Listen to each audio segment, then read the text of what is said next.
Hello दोस्तों, मैं हरीश मिश्रा स्वागत करता हूं आपका अपने YouTube channel fine art education point में।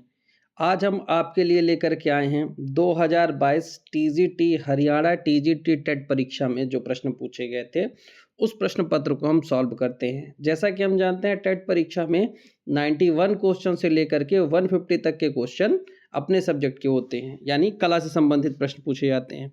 तो हम शुरू करते हैं। जो पहला प्रश्न पूछा गया था इसमें वो था, निम्नलिखित में से कौन सा रंग नीले का पूरक है। यानी यहाँ पर जो प्रश्न पूछा गया है वो पूछा गया है कि नीले का पूरक रंग मतलब विरोधी रंग। तो नीले रंग का विरोधी रंग कौन सा होगा। तो यहाँ पर हम देखेंगे कि नीले रंग का जो विरोधी रंग होता है वो होता है नारंगी। तो राइट आंसर हो जाएगा नारंगी। नेक्स्ट क्वेश्चन देखते हैं, कौन सा तत्व संयोजन के सिद्धांत के अंतर्गत आता है।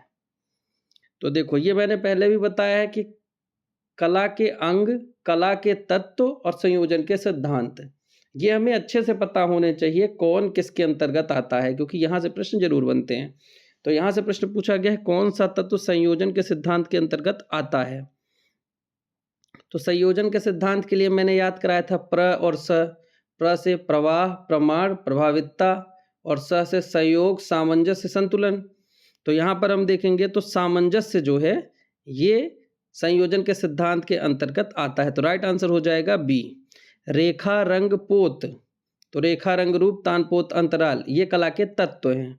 तो 3 कला के तत्व दिया है, एक संयोजन का सिद्धांत दिया है। तो सामंजस्य जो है वो संयोजन का सिद्धांत है। तो राइट आंसर इसका हो जाएगा बी। सेकंड क्वेश्चन, अगला क्वेश्चन देखते हैं, निम्नलिखित में से प्रागैतिहासिक चित्रों की सबसे बड़ी श्रृंखला कहाँ है। यानी सबसे ज्यादा प्रागैतिहासिक चित्र हमें कहाँ देखने को मिलते हैं। तो सबसे ज्यादा प्रागैतिहासिक चित्र हम देखते हैं तो हमें भीमबेटका की गुफा से देखने को मिलते हैं। नेक्स्ट क्वेश्चन देखते हैं, कौन सा रंग शीतल रंग है। शीतल रंग मतलब ठंडा, कूल कलर और वार्म कलर। तो कूल कलर के लिए मैंने बताया था कि बैनी आह पीनाला लिखना है, ला के बगल में सूर्य बना देना है। तो जो सूर्य के पास होंगे वो गर्म रंग होंगे, जो सूर्य के पीछे होंगे वो ठंडे रंग होंगे। तो उस हिसाब से यहाँ पर नीला रंग जो है वो शीतल रंग हो जाएगा, ठंडा रंग हो जाएगा। और लाल, नारंगी और पीला, ये तीनों गर्म रंग माने जाते हैं। तो राइट आंसर, शीतल रंग के बारे में पूछा, शीतल मतलब ठंडा रंग, तो ठंडा रंग नीला रंग माना जाएगा। राइट आंसर ए हो जाएगा। नेक्स्ट क्वेश्चन देखते हैं, मरणासन्न राजकुमारी का चित्र अजंता की किस गुफा में चित्रित है। तो मरणासन्न राजकुमारी के चित्र की जब हम बात करते हैं तो मरणासन्न राजकुमारी का चित्र गुफा संख्या 16 में चित्रित है।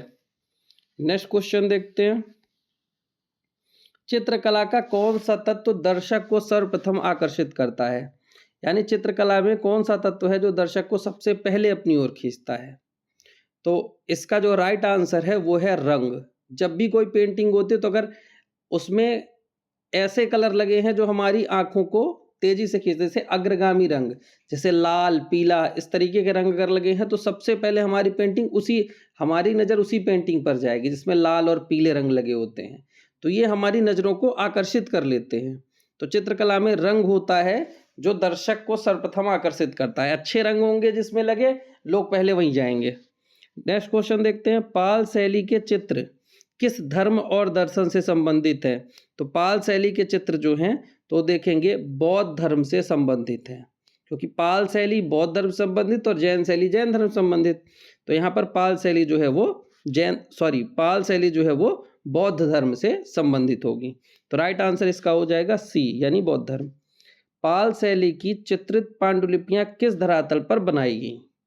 तो हम देखेंगे कि पाल शैली में ताड़पत्र सबसे ज्यादा प्रयोग किया गया था, तो इसलिए इसका राइट आंसर होगा ताड़पत्र। तो पाल शैली में जो पांडुलिपियां किस धरातल पर चित्रित हुई, तो ताड़पत्र पर चित्रित हुई हैं। नेक्स्ट क्वेश्चन, द्विआयामी सतह पर त्रिआयामी प्रभाव करने हेतु क्या आवश्यक है।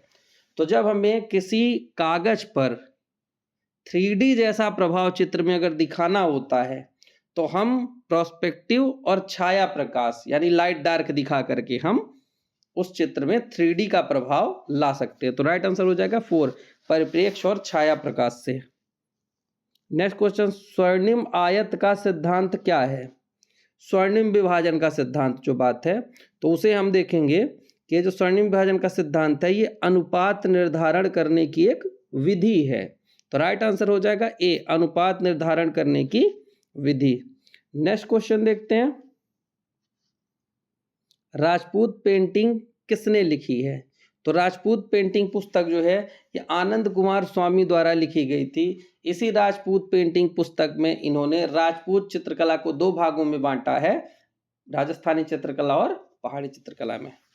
तो राजपूत पेंटिंग आनंद कुमार स्वामी की है। नेक्स्ट क्वेश्चन देखते हैं, चित्रसूत्र किस पुराण से संबंधित है? तो हम देखेंगे चित्रसूत्र का जो प्रकरण है वो विष्णु धर्मोत्तर पुराण के अंतर्गत हमें देखने को मिलता है। नेक्स्ट क्वेश्चन देखते हैं, कलाकार कृपाल सिंह शेखावत किससे संबंधित हैं? तो कलाकार कृपाल सिंह शेखावत जो हैं ये ब्लू पॉटरी के प्रसिद्ध कलाकार माने जाते हैं। अभी हाल ही में हमने जयपुर शैली कवर की है, तो उसमें मैंने बताया था कि कृपाल सिंह शेखावत जो हैं वो ब्लू पॉटरी के लिए जाने जाते हैं। और कृपाल सिंह शेखावत ने जो अपना ब्लू पॉटरी का स्टूडियो जयपुर में बना रखा था उसी को कहते हैं कृपाल कुंभ। अभी एस्टेट की ही किसी परीक्षा में पूछा गया था कृपाल कुंभ कहाँ है, तो कृपाल कुंभ जयपुर में है और वो कृपाल सिंह शेखावत का स्टूडियो है। नेक्स्ट क्वेश्चन देखते हैं, चित्रण की उस तकनीकी को क्या कहते हैं जिसमें गोंद मिश्रित अपारदर्शी रंग का प्रयोग किया जाता है? तो इसका जो राइट आंसर है वो है ग्वाश रंग, क्योंकि ग्वाश रंगों की प्रकृति अपारदर्शी होती है और गोंद मिश्रित रंग को ग्वाश रंग कहते हैं। ठीक है, तो राइट आंसर ग्वाश रंग हो जाएगा। दो प्राथमिक रंगों के मिश्रण को किस नाम से जाना जाता है? तो किन्हीं भी दो प्राइमरी कलर को मिला करके हमें सेकेंडरी कलर प्राप्त होता है, तो उसे हम द्वितीयक रंग कहते हैं। तो इसका जो राइट आंसर होगा वो हो जाएगा द्वितीयक रंग, बी आंसर होगा इसका। नेक्स्ट क्वेश्चन हम देखते हैं, राजस्थानी व पहाड़ी शैली के चित्रों को राजपूत कला की श्रेणी में किसने रखा? तो राजपूत पेंटिंग जो पुस्तक है वो आनंद कुमार स्वामी की है और आनंद कुमार स्वामी ने ही राजपूत चित्रकला को दो भागों में बांटा, राजस्थानी कला और पहाड़ी कला। नेक्स्ट क्वेश्चन देखते हैं, कायरोस्कुरो क्या है? कायरोस्कुरो कहें, क्यूरोस्कुरो कहें या चेरोस्कुरो कहें, जो भी पेपर में आ जाए। तो ये छाया और प्रकाश देने की तकनीकी है। और पूछे कि क्यूरोस्कुरो प्रभाव के लिए कौन जाने जाते हैं, तो क्यूरोस्कुरो प्रभाव के लिए लियोनार्डो दा विंसी प्रसिद्ध थे। और अगर पूछे क्यूरोस्कुरो का सबसे अच्छा प्रभाव हमें किस पेंटिंग में देखने को मिलता है, तो लियोनार्डो दा विंसी की मोनालिसा में। नेक्स्ट क्वेश्चन देखते हैं, बैगनी रंग किन रंगों से मिलकर बनता है? तो बैगनी रंग हम देखेंगे तो नीला और लाल रंग से मिलकर के बनता है।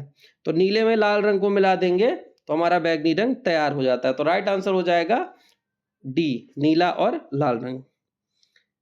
चित्रकला में चित्रकला के तत्व हैं, तो देखो सहयोग, सामंजस्य, संतुलन, प्रभावितता, लय और अनुपात।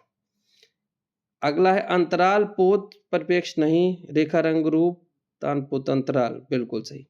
कला के जो तत्व हैं वो 6 होते हैं, रेखा, रंग, रूप, तान, पोत, अंतराल। तो राइट आंसर हो जाएगा सी, क्योंकि सहयोग, सामंजस्य, संतुलन तो ये तो संयोजन के सिद्धांत हैं और अंतराल, पोत, परिप्रेक्ष्य, संतुलन, सहयोग बहुत सारी चीजें इसमें मिक्स कर दी गई हैं।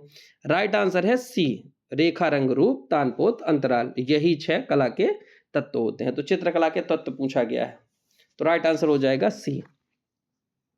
नेक्स्ट क्वेश्चन देखते हैं, निम्नलिखित में से कौन सी रूपप्रद कला है? रूपप्रद मतलब जो हमेशा जो दिखाई दे, जिसका रूप का दर्शन हो। तो यहां पर हम देखेंगे तो चूंकि ऑप्शन के हिसाब से जब आंसर देना होगा तो इसका राइट आंसर है चित्र। चित्र जो है वो रूपप्रद कला के अंतर्गत आएगी। नेक्स्ट क्वेश्चन देखते हैं, इम्पेस्टो तकनीकी का संबंध किससे है? इम्पेस्टो मैंने बताया था मोटे रंगों को पैलेट नाइफ की सहायता से धरातल पर लगाना, मोटी परत लगाना, रंगों की मोटी परत लगाना इम्पेस्टो कहलाता है। इम्पेस्टो तैल रंगों से संबंधित है, तैल रंगों की मोटी परत पैलेट नाइफ से लगाना इम्पेस्टो कहलाता है। तो ये तैल रंग से संबंधित होगा। तो राइट आंसर हो जाएगा ए, इम्पेस्टो तकनीकी का जो संबंध है वो तैल रंग से है। भारतीय कला में 6 अंग किस पर लागू होते हैं? तो ये जो 6 अंग हैं ये चित्रकला के 6 अंग हैं। तो भारतीय कला में चित्रकला के 6 अंग बताए गए हैं, जिसमें रूप भेद प्रमाण, भाव लावण्य योजना, सादृश्य, वर्णिका भंग।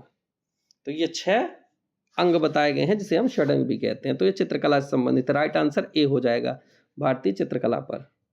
मधुबनी शैली किससे संबंधित है? मधुबनी बिहार की लोक कला है, इसलिए मधुबनी जो है वो बिहार से संबंधित है। नेक्स्ट क्वेश्चन देखेंगे, अनुपात को अन्य किस नाम से जाना जाता है? ये भी एस्टेट की परीक्षा में रिपीट हुआ क्वेश्चन है। संबद्धता का जो सिद्धांत है, इसमें हम प्रमाण या अनुपात की बात करते हैं। तो अनुपात को अन्य किस रूप में जाना जाता है? तो हम कहेंगे संबद्धता के सिद्धांत के रूप में। तो राइट आंसर सी हो जाएगा। ललित कलाएं कितने प्रकार की मानी गई हैं? तो ललित कलाएं मुख्य रूप से 5 प्रकार की मानी गई हैं। कौन कौन सी? तो चित्र, मूर्ति, स्थापत्य, काव्य और संगीत। 5 प्रकार की ललित कलाएं मानी गई हैं, जिन्हें हम फाइन आर्ट्स भी कहते हैं। नेक्स्ट क्वेश्चन देखते हैं, वी.एस. वाकड़कर को कौन से शैलाश्रय की खोज का श्रेय दिया जाता है? वी.एस. वाकड़कर, विष्णु श्रीधर वाकड़कर, इन्होंने भीमबेटका गुफा की खोज की थी, और भीमबेटका गुफा अभी तक के प्राप्त चित्रों में सबसे पुराने चित्र माने जाते हैं। नेक्स्ट क्वेश्चन देखते हैं, प्रवाह और लय क्या है? तो यहां पर हम देखेंगे कि प्रवाह और लय ये एक प्रकार की व्यवस्था होती है हमारे चित्र संयोजन में। तो राइट आंसर होगा प्रवाह और लय एक विशेषता है, एक व्यवस्था है। नेक्स्ट क्वेश्चन देखते हैं, निम्नलिखित में से कौन सा चित्रकला का तत्व नहीं है? तो चित्रकला के तत्व कौन कौन से होते हैं? रेखा, रंग, रूप, तान, पोत, अंतराल। तो अंतराल भी आता है, रेखा भी आता है, पोत भी आता है, संतुलन नहीं आता, क्योंकि संतुलन संयोजन के सिद्धांत के अंतर्गत आता है। तो इसका राइट आंसर हो जाएगा संतुलन। यह चित्रकला के तत्व के अंतर्गत नहीं आता है। नेक्स्ट क्वेश्चन, कौन सी रेखाएं नाटकीय प्रभाव उत्पन्न करेंगी? अब नाटकीय प्रभाव की बात आ गई, तो हम देखेंगे जो कर्णवत रेखाएं हैं, जो कर्णवत रेखाएं हैं, कर्णवत रेखाएं नाटकीय प्रभाव भी उत्पन्न करती हैं। एक तो व्याकुलता का प्रभाव ध्यान रखना, कर्णवत रेखाएं, और एक नाटकीय प्रभाव भी ध्यान रखना है। तो नाटकीय प्रभाव कौन सी रेखा उत्पन्न करती है? कर्णवत रेखाएं। वधु का श्रृंगार चित्र के चित्रकार कौन है? तो वधु का श्रृंगार जो है, ये पेंटिंग अमृता शेरगिल द्वारा बनाई गई थी। नेक्स्ट क्वेश्चन देखते हैं, सघनता क्या है? सघनता क्या है? तो हम देखेंगे जो रंगों की तीव्रता होती है, तो रंगों की तीव्रता को हम कहते हैं सघनता। नेक्स्ट क्वेश्चन देखते हैं, मुगल शैली का उद्भव किन शैलियों के मिश्रण का परिणाम था? तो भाई मुगल शैली जो है उसको इंडो पर्शियन शैली कहते हैं, यानी भारत और ईरान की कला। क्यों? क्योंकि जो मुगल थे वो कहां से आए थे? ईरान से। तो आधी चीजें ईरान की थी, और फिर भारत में आकर के आधी चीज इन्होंने भारत की मिक्स कर दी। तो भारतीय और ईरानी शैली का मिश्रण मुगल शैली कहलाता है। तो इसका राइट आंसर होगा ए, ईरानी व भारतीय शैलियों का। नेक्स्ट क्वेश्चन, रूप के प्रभाव को बदला जा सकता है? तो रूप के प्रभाव की जब हम बात करेंगे तो पोत द्वारा, रंग द्वारा, अलंकारिक अभिप्रायों द्वारा। तो रूप का जो प्रभाव है वो तीनों यानी सभी के द्वारा, इन सभी के द्वारा रूप के प्रभाव को बदला जा सकता है। नेक्स्ट क्वेश्चन देखते हैं, निम्नलिखित में से अग्रगामी रंग कौन सा है? तो अग्रगामी मैंने बताया था, बे नी आह पीना ला बना करके ला के बगल में सूर्य बना देना है। जो सूर्य के पास होंगे वो अग्रगामी रंग कहलाते हैं। तो सूर्य के सबसे पास कौन सा आता है? बे नी आह पीना ला, लास्ट में ला आता है तो लाल। तो लाल रंग अग्रगामी रंग होगा। निम्नलिखित में से अग्रगामी रंग कौन सा है? तो लाल हो जाएगा। अच्छा, अग्रगामी का रंग कहते किसको है? अगर आए तो वे रंग जो हमारी नजरों को पहले आकर्षित करते हैं, उन रंगों को अग्रगामी रंग कहा जाता है। जैसे लाल, पीला और नारंगी, ये रंग नजरों को सबसे पहले खींचते हैं। जैसे भीड़ में कोई लाल रंग का कपड़ा पहना हो, या पीले रंग का कपड़ा पहना हो, या नारंगी रंग का कपड़ा पहना हो, तो वो एकदम अलग ही दिखेगा, तो उसे अग्रगामी रंग कहते हैं। तो इसका राइट आंसर हो जाएगा लाल। निसारदीन, साहबदीन और मनोहर किस शैली के प्रमुख चित्रकार हैं? तो निसारदीन, साहबदीन और मनोहर ये मेवाड़ शैली के प्रमुख चित्रकार थे। नेक्स्ट क्वेश्चन देखते हैं, एम.एफ. हुसैन द्वारा लिखित व निर्देशित film through the eyes of A painter को कहाँ फिल्माया गया है?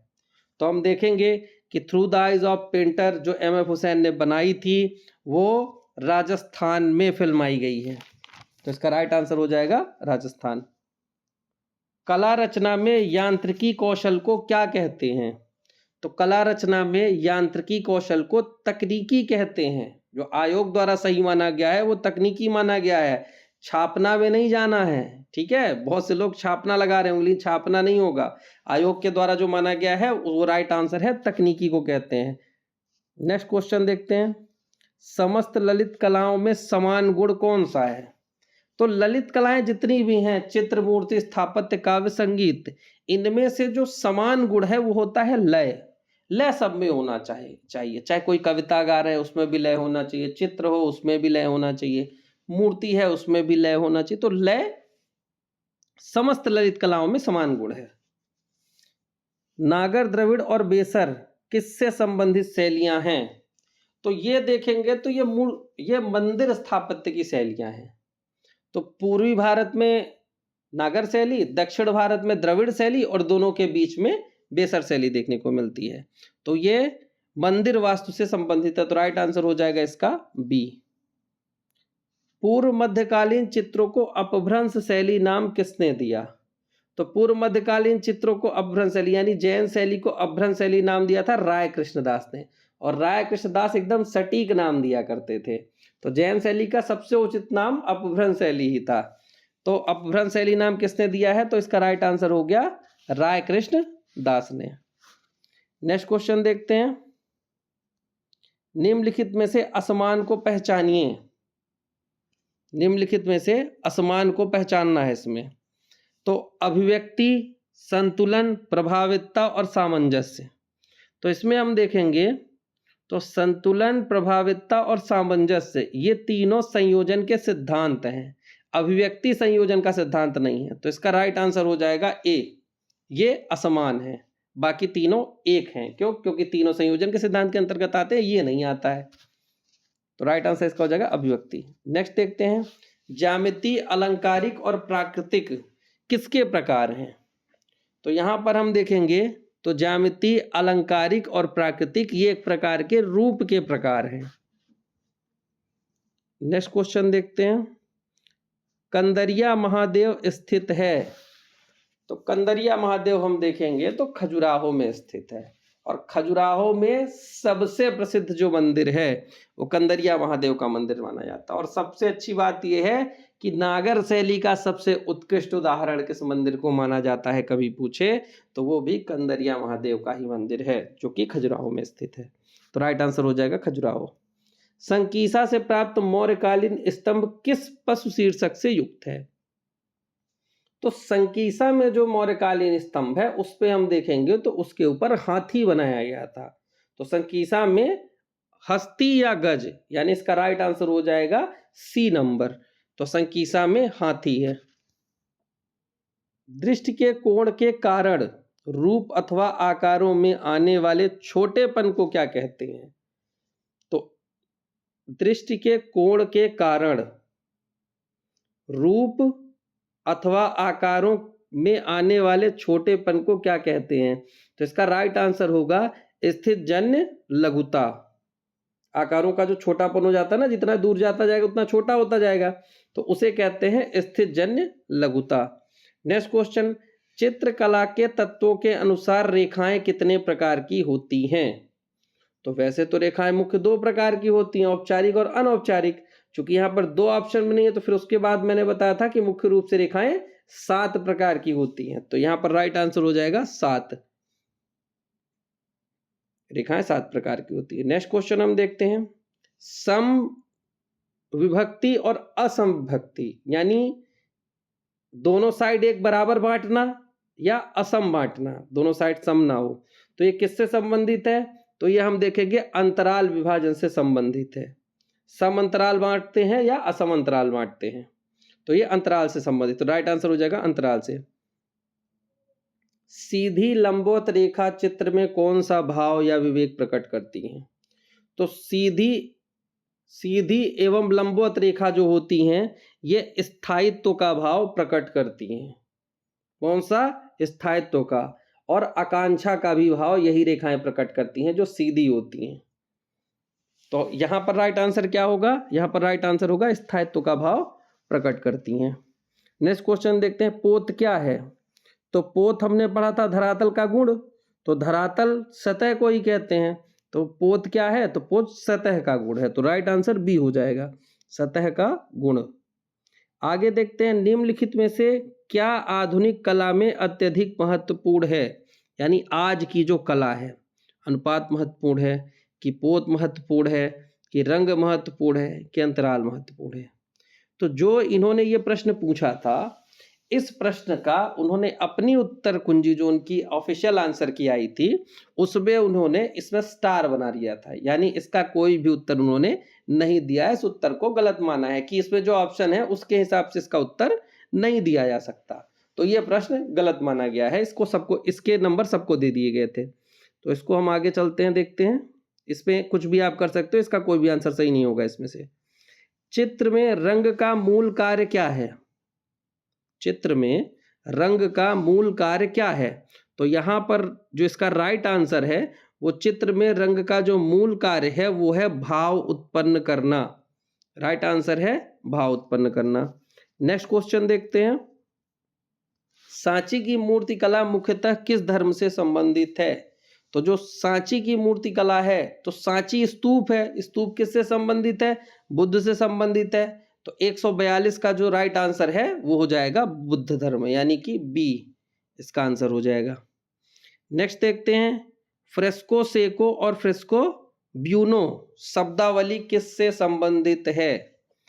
तो फ्रेस्को ब्यूनो और फ्रेस्को सेको ये दोनों हम देखते हैं, तो ये भित्ति चित्रण की प्रविधियां हैं। तो भित्ति चित्रण की दो प्रविधियां, एक फ्रेस्को ब्रूनो और एक फ्रेस्को सेको। फ्रेस्को ब्रूनो गीली पद्धति है, फ्रेस्को सेको सूखी पद्धति है। और गीली हमारे भारत में जो भित्ति चित्रण की शैली प्रयुक्त है वो फ्रेस्को सेको है। केवल एक जगह ऐसा है, राजस्थान में जयपुरी फ्रेस्को। जयपुरी फ्रेस्को बस गीली दीवार पर होती है, जिसे जयपुर की आराइश पद्धति भी कहा जाता है। और जयपुर की आराइश पद्धति किसके समान है? इटालियन फ्रेस्को के समान है। ये हमने उसमें राजस्थानी शैली में पढ़ाया था आपको, तो उसको छोड़ो। यहाँ जो प्रश्न है फ्रेस्को सेको और फ्रेस्को ब्रूनो शब्दावली संबंधित है, तो इसका राइट आंसर होगा भित्ति चित्रण से। नेक्स्ट क्वेश्चन देखते हैं, रेखा चित्र का वह गुण है, अभिकथन अ है, रेखा चित्र का विशेष गुण है। पहला अभिकथन है। दूसरा अभिकथन है, भारतीय कला में रेखा का विशेष महत्व है। ठीक है, बिल्कुल सही। तो पहला असत्य है, बी असत्य है।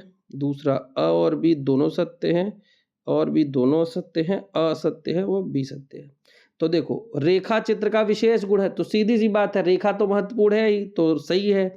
दूसरा, भारतीय कला में रेखा का विशेष महत्व है, तो भारतीय चित्रकला रेखा प्रधान है ही, तो इसके दोनों आंसर सही हैं।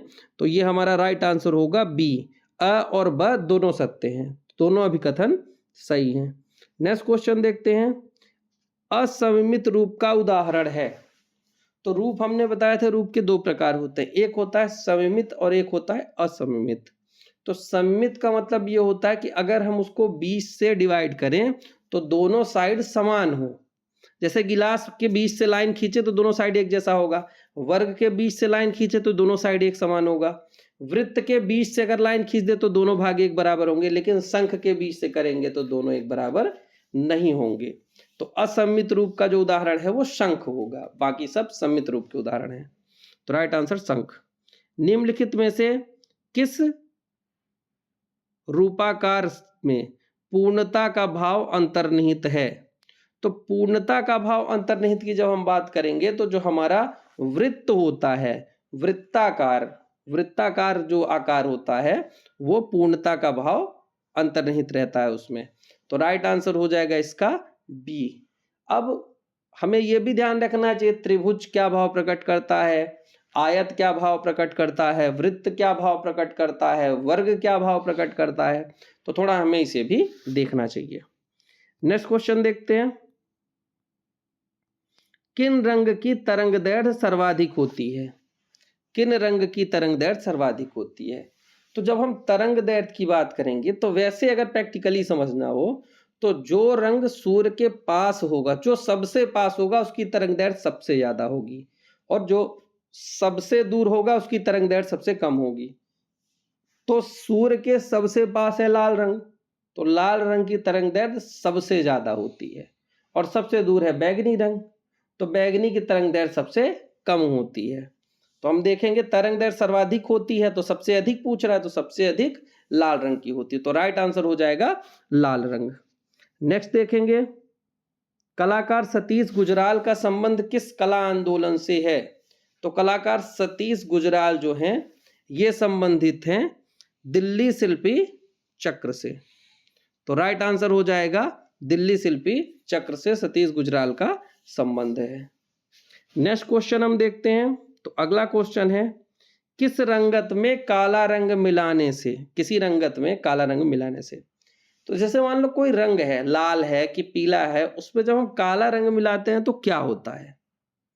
उसका मान बढ़ जाता है, उसका मान घट जाता है, उसकी सघनता बढ़ जाती है, उसकी तान घट जाती है। तो इसको ऐसे याद करो अपने दिमाग में कि हमारे चरित्र में काला रंग जब लगता है, काला रंग कहीं काला धब्बा लग गया तो उससे क्या होगा? हमारा मान घटेगा ना। तो किसी भी रंग में जब काला रंग मिलाते हैं तो उसका मान हमेशा घट जाता है। तो यहां पर हम देखेंगे तो इसका राइट आंसर होगा बी, उसका मान घटेगा। और अगर हम उसी रंग में व्हाइट रंग लगा दें, यानी व्हाइट कॉलर काम करें, सफेद काम करें, तो हमारा मान समाज में बढ़ता है। तो ऐसे समझो किसी रंग में सफेद रंग मिलाने से उसका मान बढ़ता है और काला रंग मिलाने से उसका मान घटता है। तो काला धब्बा किसी के लगेगा तो मान तो उसका घट ही जाएगा, तो सीधी सी बात है, तो काले रंग से मान घटेगा। किसी आकृति की आवृत्ति से चित्र में क्या प्रभाव उत्पन्न होगा? तो किसी आकृति की आवृत्ति, आवृत्ति मतलब होता है दोहराव। जैसे जब मैंने संयोजन के सिद्धांत आपको बताए थे तो मैंने एक घर बना करके दिखाया था, एक घर, उसके बाद दूसरा घर, फिर तीसरा घर, फिर चौथा घर। तो जब हम उस आकृति की पुनरावृत्ति कर रहे हैं या दोहराव करते हैं उसका, तो उससे उत्पन्न होता है लय। तो किसी आकृति की आवृत्ति से चित्र में क्या प्रभाव उत्पन्न होगा? तो इसका जो राइट आंसर होगा वो होगा लय उत्पन्न होता है। तो ये बात समझ में आ गई। तो ये पेपर हो गया हमारा खत्म। तो ये पेपर हमारा हरियाणा टीजीटी 2022 टेट की परीक्षा में पूछे गए प्रश्न थे, जो कि 91 क्वेश्चन से लेकर के 150 क्वेश्चन तक हमारे सब्जेक्ट से संबंधित प्रश्न पूछे जाते हैं। तो ये उनके वो उत्तर हैं जो आयोग ने माने थे और यही सही आंसर है। तो मिलते हैं किसी दूसरे प्रश्न पत्र की सीरीज में, तब तक के लिए धन्यवाद।